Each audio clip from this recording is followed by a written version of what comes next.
السلام علیکم دوستو، کیسے ہیں؟ امید کرتے ہیں سب خیریت سے ہوں گے۔ آج ہم لائے ہیں آپ کے لیے ایک اور نئی اور انفارمیٹیو ویڈیو۔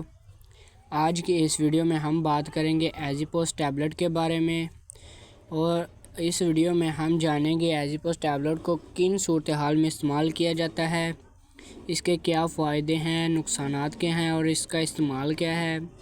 اور ایزیپوس ٹیبلٹ ایک اینٹی بائیوٹک ہے۔ اور اب ہم بات کرتے ہیں اس کی فارمولیشن کی۔ تو ایزیپوس ٹیبلٹ کی فارمولیشن ایزیتھرومائسین ہے، جو کہ ایک اینٹی بائیوٹک ہے۔ اس کو بہت زیادہ اقسام کے بیکٹیریل انفیکشن کو کم کرنے کے لیے استعمال کیا جاتا ہے۔ اور اب ہم بات کرتے ہیں ایزیپوس ٹیبلٹ کن کنڈیشن میں استعمال کی جاتی ہے۔ یہ سانس کی نالی کے انفیکشن کے لیے انتہائی مفید ہے۔ اس کے علاوہ ایزیپوس ٹیبلٹ کو نمونیا میں، گلے کے انفیکشن میں بھی استعمال کیا جا سکتا ہے۔ اس کے علاوہ جو ہمارے کان کے انفیکشن میں بھی یہ بہت ہی مفید ہے، یعنی کہ کان کے انفیکشن کے لیے بھی یہ بہت مفید ہے۔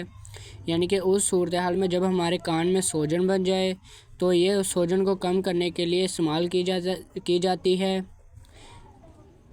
ایزیپوس ٹیبلٹ بخار کی صورت میں بھی استعمال کی جاتی ہے۔ اور اب ہم بات کرتے ہیں ایزیپوس ٹیبلٹ کی کتنی مقدار ہمیں عام طور پر لینی چاہیے، یعنی کہ ایزیپوس ٹیبلٹ کو ہمیں 3 دن تک روٹین کے ساتھ استعمال کرنا چاہیے، یعنی کہ صبح اور شام کے وقت ایک ٹیبلٹ استعمال کرنی چاہیے۔ اس سے ہمارا بیکٹیریل انفیکشن ختم ہو جاتا ہے۔ اگر تب بھی ٹھیک نہ ہو پا رہا ہو تو ہمیں اپنے ڈاکٹر سے لازمی مشورہ کر لینا چاہیے، اس کے مشورے سے استعمال کرنی چاہیے۔ اور اب ہم بات کرتے ہیں اس کے استعمال کے بعد اس کے سائیڈ ایفیکٹ کے بارے میں۔ تو اس کو زیادہ استعمال کر لینے سے ہمیں ڈائریا ہو سکتا ہے۔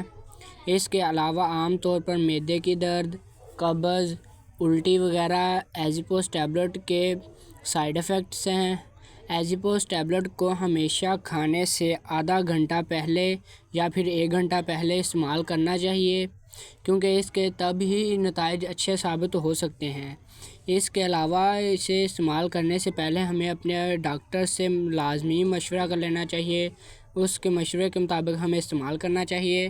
اگر آج کی ویڈیو دوستو آپ کو ہماری پسند آئی ہو، اچھی لگی ہو، تو ہمارے چینل کو سبسکرائب کرنا، بیل آئیکن کو آن کرنا، تاکہ ہماری اگلی ویڈیوز کی نئی انفارمیشن سب سے پہلے آپ تک پہنچ سکے۔